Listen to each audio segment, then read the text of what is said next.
பூனையின் காயத்திற்கு சிகிச்சை அளிப்பது எப்படி? பூனையின் காயத்திற்கு சிகிச்சை அளிப்பது மிக நிதானமாகவும் கவனமாகவும் செய்ய வேண்டியது அவசியம். சில அடிப்படையான வழிமுறைகளை இப்போது பார்க்கலாம். 1. பாதுகாப்பாக அணுகுதல். நீங்கள் பூனையின் காயத்திற்கு சிகிச்சை அளிக்கும் போது அவை பயப்படும் வாய்ப்பு உள்ளது. இதனால் அதை மெதுவாக அணுகி சாந்தமாக பேசுங்கள்.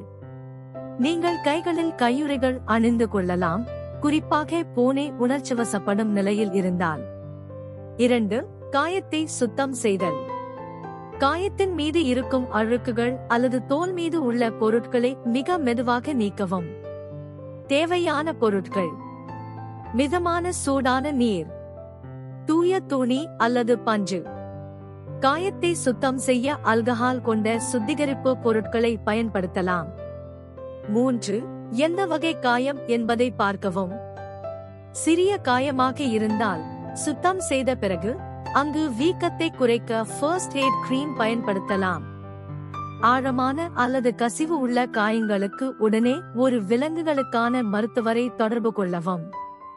இது தொற்று ஏற்படும் வாய்ப்பை குறைக்கிறது. 4. பூனைக்கு நிம்மதியளிக்கவும். பூனையை நிம்மதியாக வைத்திருக்க அதற்கு பிடித்த இடத்தில் இடவசதி கொடுக்கவும். பூனையின் ஆரோக்கியம் வழக்கமான நிலைக்கு வருகிறதா என்று கவனிக்கவும். குறிப்பு: காயங்களை காப்பதற்கு பூனைகளுக்கான சிறப்பு தடுப்புகளை வாங்கி வையுங்கள். உதாரணத்திற்கு கோலா போன்றவை. இது பூனை காயத்தை மீண்டும் கிழிக்காமல் பாதுகாக்கும். மனிதர்களுக்கான மருந்துகளை விலங்குகளில் பயன்படுத்துவதை தவிர்க்க வேண்டும், ஏனெனில் சில மருந்துகள் பூனைகளுக்கு நன்றாக இருக்கலாம். பூனையின் ஆரோக்கியத்தை பாதுகாக்க நீங்கள் உடனடியாக ஒரு விலங்கு மருத்துவரின் உதவியை பெறுவது அவசியம். எதையும் தாமதிக்காமல் சிகிச்சை செய்வது நல்லது.